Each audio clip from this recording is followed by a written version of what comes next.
Hi, everyone. Thank you for joining us today as part of the Charleston Conference. We're going to be presenting today virtually. Our presentation is titled, What OA Agreement? Driving Author Awareness of Available Funding. I'm Sherry Young from IEEE, and I'm joined today by Joshua Bortz from Vanderbilt University, along with Danielle Solomon, also from IEEE. So we're very grateful to have the opportunity to present as part of the Charleston Library Conference. We've included here the Code of Conduct, and there's a QR code if you want to learn more or get more information about that Code of Conduct. Included here is our abstract for the presentation. This is really a summary of what we're looking to talk about today. I'm not going to read it completely as it's quite lengthy, but this explains the goals of the presentation. And then on our final slide, we have our contact information, and you can always reach out to any of us here today if you want more information or want to talk about anything that we've presented here. Okay. And now I'm going to hand it over to Joshua, and he's going to kick off our presentation. All right. Thank you, everyone. So my name is Joshua Bortz, and I'm a STEM librarian from Vanderbilt University.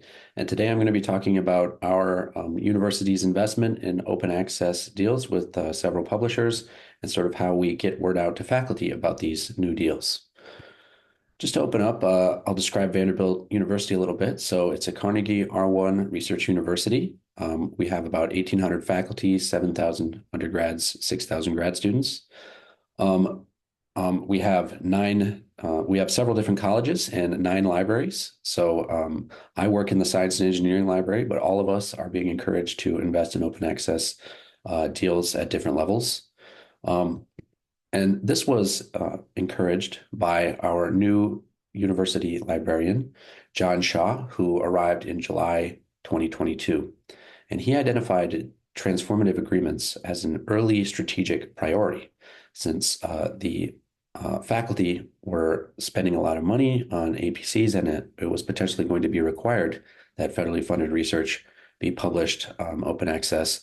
He thought that he would advocate for transformative agreements with leaders across the campus pragmatically. And some of the arguments that he had in favor of transformative agreements were that it would save the university money rather than faculty investing in open access for each of their individual publications from their grants. It would centralize costs, which improves negotiating power with publishers. Some of the large publishers we've already made deals with, and it's been overall beneficial to us. It also improves research impact by increasing access to the articles that we have published. And we've looked into this, looked at the data, and compared open access publications to those that are not open access, and found that there's a substantial increase in the number of citations for those papers early on and overall in the long term. Also, this reduces the burden on faculty to find author processing charge funds from their grants, which can be prohibitively costful and would essentially prevent them from getting new students to come in and work with them, and would prevent them from getting the equipment that they need to do their research in some cases. It also addresses the Office of Science and Technology Policy Memorandum on open science and open data that is encouraging scientists to publish all federally funded work open access and to publish their data alongside with it in an open way that people can access so they can replicate the work. So the Central Library, the largest library at Vanderbilt, has funds that focus on deals with the top publishers. So we here see on the right the top 5 publishers, and we did have trouble making deals with these publishers at first, but most of the deals have been beneficial. There have been some restrictions, which I will talk about in a little while. But overall, these deals have been beneficial to us and have overall saved us money. So there is a potential substantial savings on APCs if the OSTP memo goes into effect. So if all federally funded research will be required in 2025 to start being published open access, then we're going to see a substantial increase in the savings based on these deals rather than paying for APCs one at a time. There's also been favorable deals with society publishers and smaller publishers that are being supported through the central library. And individual libraries are being encouraged to prioritize TAs. And this is one thing that we've been doing in science and engineering. This is the team that I work with. On the right here, we have Honora Eskridge, who's the director of the Science and Engineering Library, my colleague, Alex Carroll, who's the associate director, and Shelley, who's a STEM librarian like myself. And what we did was essentially cancel low use journals and shift funds from one-time funds to recurring funds to plan ahead and purchase TAs back in 2023, 2024, and we were able to invest in a lot of these. So the way that we started was with cost neutral transformative agreements, those that didn't really increase the overall costs of the deals. We just signed those right away pretty much since they were beneficial and there was really no downside. The TAs that had article caps were accepted based on previous publication trends. So if there was a limit to the number of publications that would be covered in the year, we looked at the average over the past few years to see if we would be able to cover all of the publications from faculty. TAs with substantial increase in price were accepted based on budget restraints when possible. And the deals that we have so far include, but are not limited to, with IEEE, American Chemical Society, we have ACM, AIP, which is for physics, Royal Society of Chemistry. We have biophotonics with PIE and more physics with RUP. And recently we signed a deal with World Scientific as well. So all of these deals involved us having to kind of advertise this new investment with faculty. So we developed a guide explaining transformative agreement negotiations and their limits, and we provided this to faculty. We spoke to program coordinators and we spoke at faculty meetings, and we created a site for open access funds by publisher and journal so that faculty members could go and search this site to see individual journals and publishers, which ones are offering a transformative agreement and have free APCs. And we utilized faculty contacts to spread the word and sent emails to department chairs and deans. We attended faculty meetings to discuss particular deals. And surprisingly, faculty were very supportive and grateful for the investment. So the reason I say surprisingly is because often when the librarians go to talk to faculty, it's usually to say something like, we don't have money, we can't get you what you need. Faculty are often disappointed when we have to say things like that. But this time they understood right away that this investment was getting them free open access publishing, and they were very grateful for what we were doing. And here's this website that I talked about earlier. So any faculty member, any student can go here and type in a publisher, type in the name of a journal, and it will give information about the open access availability for that journal. So we have who pays here. That says limited. That means we have a limited number of tokens, open access tokens for that particular publisher. And then license options means how that can be shared openly with people. And open access versus hybrid is the type of journal involved. So we have had some issues with uptake, despite talking to faculty quite a lot about this, about these new deals. Many still are not opting into the open access publication. We're not 100% sure why. Some authors are still not publishing OA and IEEE journals despite the deals, despite going and talking to engineering faculty. And that may just be because they're not 100% sure that they get open access in all of these cases, or they haven't heard through the grapevine that these deals are available, and it maybe sounds too good to be true that they get open access for free. So part of the issue may be that the deals are structured differently, and that the way that open access is kind of revealed while submitting journal articles is a little different, and this may lead to different levels of author uptake. For example, we've seen more author uptake with the American Chemical Society, and that has no cap, because that essentially the faculty member just goes in and they sign up and they get the open access for their article right away. And if they don't select it, they get an email saying that we have a deal and that you should accept it because it's going to benefit you. IEEE does have a cap, and so there's a limit on this, and that cap essentially means that faculty members have to take a token away from someone else, and in some cases they may not necessarily want to. So currently we're discussing possible solutions with the Dean of Engineering, and we're going to meet with the engineers again to discuss how we can improve faculty uptake for these transformative agreements. Also, there have been some budget issues. So transition periods for TAs leads to uncertainty. So in some cases, they increase the price of a TA by, typically each year there's an inflation increase for each publisher of maybe 3%, 4%. These sometimes go up 8%, 10%, increase quite a lot. And so we have to plan ahead for these large increases in budget as we transfer from just having read agreements to read and publish transformative agreements. Some publishers also did not lower the read costs while still substantially increasing publishing costs. So the read costs maybe have stayed at, say, $100,000 and they just tacked another $50,000 on top of it without taking into account the limited budget of the library. So the price increases in multi-year deals can be inconsistent, and that's something we have to watch. And the savings are distributed, but the costs are centralized in the library. So we save a lot of money from different grants from all around the university, but the costs are really falling on the library very heavily. And there have been some sticking points with regard to negotiation. So the cost of some deals is prohibitive. For example, Springer Nature has divided itself into 3 separate entities. It has Springer journals, it has Nature journals, and Nature research journals. And the price of each of those deals is substantial and is prohibitive. So the very popular Nature journals that are highly cited, that is an entirely separate deal, and we have to negotiate with that separately, and that can be quite costly. Many deals only apply to hybrid journals and not gold. So in many cases, just the hybrid journals, which they're switching over to being more open access by paying for these APCs, are included, and the gold open access journals are not included.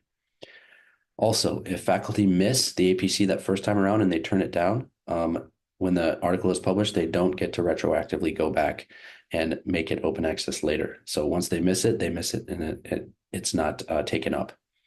Also, the impact of the OSTP memo kind of remains uncertain. We're not 100% sure that that's going to be actually implemented in the future. It's still on the books, and we're still assuming that it's going to be put into action, but we're not 100% sure at this point. So the future steps that we're taking for transformative agreements are negotiating deals with publishers. So we're still signing up for more. Anytime a new publisher comes out with a transformative agreement, we talk about it and discuss it, see if our budget can handle it. And we analyze citations from newly published OA articles to see if the impact has increased. That's something that we're doing right now.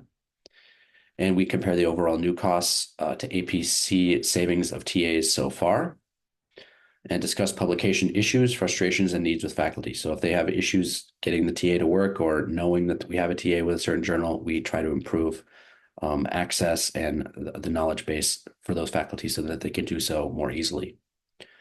And we are trying to improve university resources, explaining how the TAs work and how to use them and their limitations.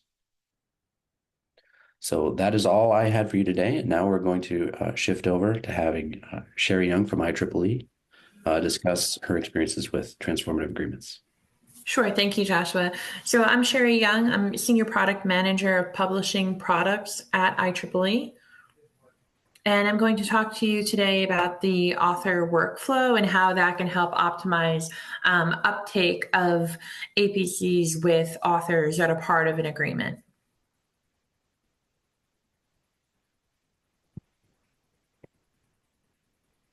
So starting at submission, right here you're seeing a ScholarOne submission page for an IEEE journal. So what that shows is the fields where authors would go ahead and enter their metadata. And this is the very first step that an author would take to start to input some of that data that will then be carried through the workflow and go over to match an agreement that could be in place with their institution and with the publisher.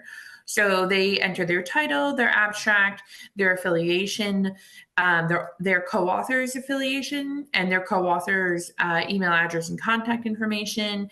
And then finally, in step 2, they're going to go ahead and upload that file to kick off that peer review process. That works independently of other systems that you're going to see here.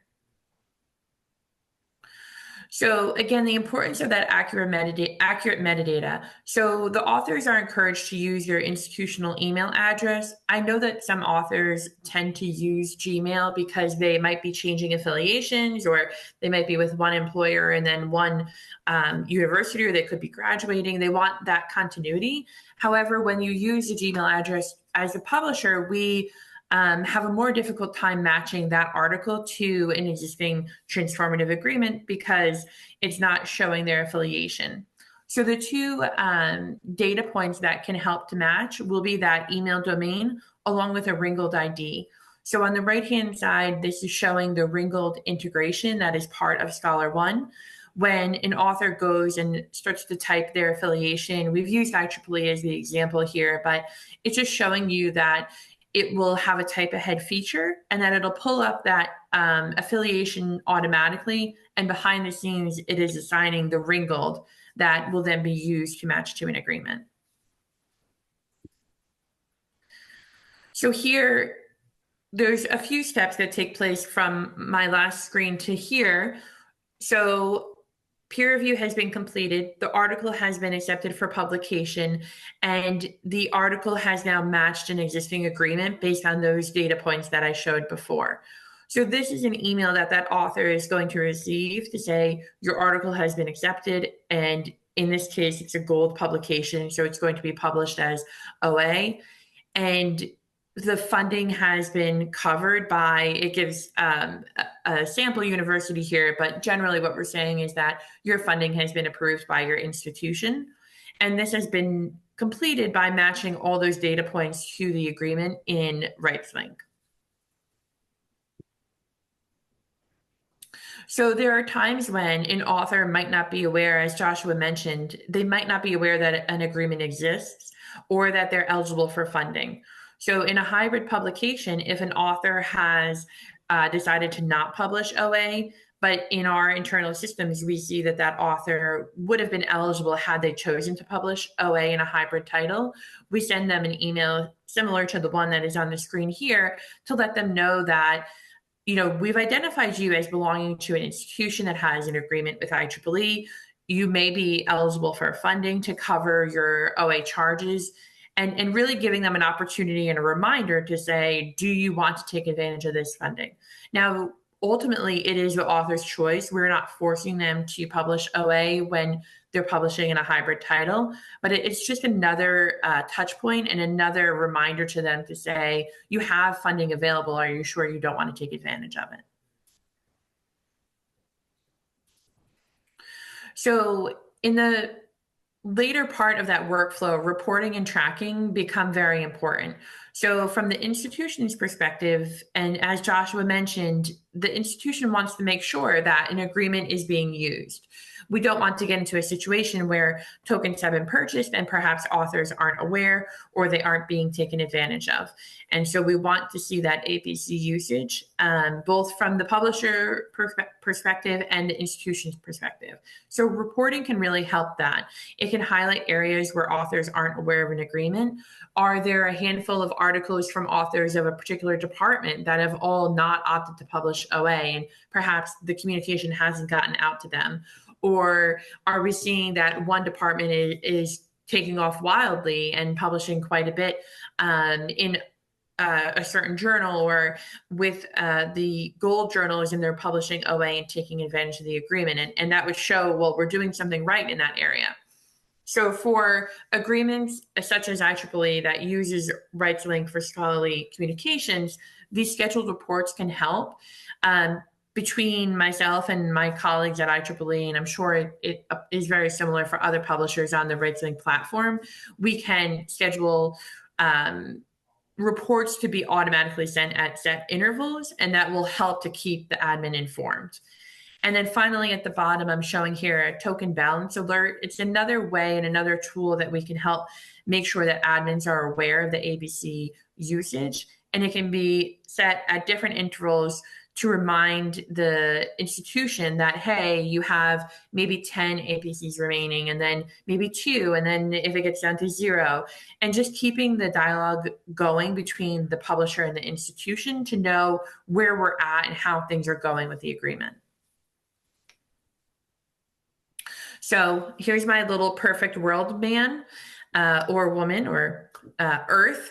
And it's showing if in a perfect world, authors would be aware of all OA agreements that could cover their APCs. So we really want an author to know at the time of submission, if I go ahead and get this article accepted, of the work that I've worked so hard with, along with my co-authors, that if I decide to publish OA, my charges will be covered and I won't have an out-of-pocket expense. Another thing that would happen in that perfect world is that automatically the article would match the available agreement and that there would be no manual intervention. So there are times for our Gmail author friends that they may contact IEEE or another publisher and say, hey, my article was accepted OA, but I actually didn't get the opportunity to request funding. Why not? And sometimes there will be manual intervention and we'll have to go in and look at the article metadata and say, well, even though you're from XYZ institution, you didn't indicate that in any step of the way, including using a Gmail. And so there might be some hand-holding between the publisher and the author to help educate them and let them know, that in the future, we need you to let us know where you're from, and that will help all the systems work together to match your agreement, your article to an agreement. So in that perfect world, the authors would know 100% what they need to do, what data they need to provide. That way, manual intervention, and which causes maybe a day or two delay, wouldn't have to happen. So I'm going to hand it over to my colleague Danielle, and she's going to talk about some of the initiatives to support our OA agreements. Hello, everyone. Like Sherry mentioned, my name is Danielle Solomon, and I'm the Associate Marketing Manager of Open Access Publications in the academic sector here at IEEE. And I will be talking about some initiatives that we have been doing at IEEE to help promote these agreements with coordination of the institutions. So here's a list of some of the tools that we have leveraged. So we have our own website called the IEEE Open site. We've done a multitude of email campaigns to help get the word out. We have initiatives on our IEEE Explore platform. We've done webinars. We have multiple collateral pieces and much more. So those are some of the ones I'll be highlighting today. So the first one is our IEEE Open website, which is the home to many important pieces of open access information around IEEE. So some of the pieces of information that you can find on the IEEE Open site is if your institution has an agreement with us. So you can see here on the GIF below, you're able to browse by your country and see if you see your institution listed, as well as through the search bar. There's also a blog post section if you navigate to it by hitting what's new, where you can see the latest news of what's happening at IEEE and with open access overall. And one blog post that we recently featured was International Open Access Week, which has happened a few weeks back. Lastly, we also have the IEEE title list on our website. So you can navigate to that by going to publishing options and selecting title list. And we have full title lists available in both Excel and PDF files that list all hybrid, gold, and no open access titles for reference. So you have all the information you need. And these title lists include the journal impact factor, as well as other important metrics that you might want to see along with the title. Also, we have email campaigns, which these are promotions that we use to make authors aware that their institution has an open access agreement with IEEE. So we want to make sure that we are able to communicate with our authors and members and researchers so that they know when there's an article ready that they have an agreement with us. So the first email campaign you see here is our welcome campaign. So once the agreement is signed, we send this campaign out to all of the authors and members in our database, letting them know about the agreement with their institution. And that's a multi-touch campaign so that we are able to get the word out and have everyone know about the agreement, as well as talk about some of the open access options and education tools we have available. The next email that you see displayed here is our open access newsletter. So this goes out every couple of months to all of our open access customers, where there's a story that highlights the agreement, again, top of the newsletter, and keep everyone in the loop in case someone's just joined or was unaware, as well as some of the latest news stories that are going on at the IEEE, whether it be the latest impact factor, a webinar, or a new author tool. We also have a lot of initiatives on our own IEEE Explore platform, and these are initiatives that show to a user once they are authenticated on the platform so that they know that they have an agreement with IEEE. So the first one that they will see when they log into the website is the welcome banner, which you can see circled on the bottom left-hand side, and it has a call to action of attention authors. And if you do hit that drop down, you'll see a window letting you know you have an agreement, and you can see the link that drives you to IEEE Open. There's also a homepage footer that shows what subscriptions your institution has. So that may include your ebook subscription and e-learning courses or anything else you might purchase from IEEE, as well as your open access agreement. So you can see the holistic view of everything you have access to. There's also Explore ads. So these will be on the right-hand side as you navigate throughout the IEEE Explore website. And you'll see there's two different sizes that kind of follow the user along the site. So again, top of mind that they know they have an agreement with IEEE. So you can see the Explore ads here actually that we coordinated with Vanderbilt on to make sure their researchers that go to IEEE Explore do know that they have an agreement with us.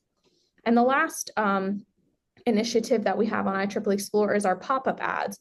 So this is a yellow pop-up ad that will show after the user has been on the website for quite some time, visited to some pages, and has shown interest. And this will again remind them that they have an open access agreement with us. So overall, all of these IEEE Explore initiatives are trying to make sure the researcher knows when they're on Explore that they do have an agreement. So once they have a paper or research ready, they do know that that is available to them. We also have a lot of different webinars going on throughout the year. So we have our open access authorship symposiums, and we do those for a number of different regions. So you can see the latest one happened in October, and we have all of the recordings available from that on our website. And those talk about publishing and how to get published with IEEE. And those feature our client service manager, our regional sales manager, as well as a IEEE author and editor-in-chief themselves, letting you know tips and tricks. So we have those throughout the year, so you can stay tuned for more information if you want to learn about overall publishing from IEEE. And we also have more small-scale, regionally focused events for specific institutional customers, which you can see on the bottom left, talking specifically about the agreement and how to take advantage of utilizing the APCs. And in addition to these types of webinars, there are also webinars hosted by our client services team that can be on a bit of a smaller scale in coordination with the librarian, as well as researchers and faculty at their institution, making sure they know about the agreement and all the ins and outs that Sherry just presented on how to actually go through the process and utilize the APC. So we have many different webinars that are helpful throughout the process of an author's journey. And lastly, we have collateral, which can include proposals, PowerPoint decks, flyers, brochures. So you can see featured here a flyer that we had actually done for Vanderbilt that talks about the open access agreement, the benefits of utilizing it, and how to actually utilize it. And that is located on the IEEE Open website, and we can also promote that anywhere else that the library or institution feels it would be helpful. We also have our open access brochure, which can be accessed from our website, as well as it's sent to many different trade shows that we have around the world.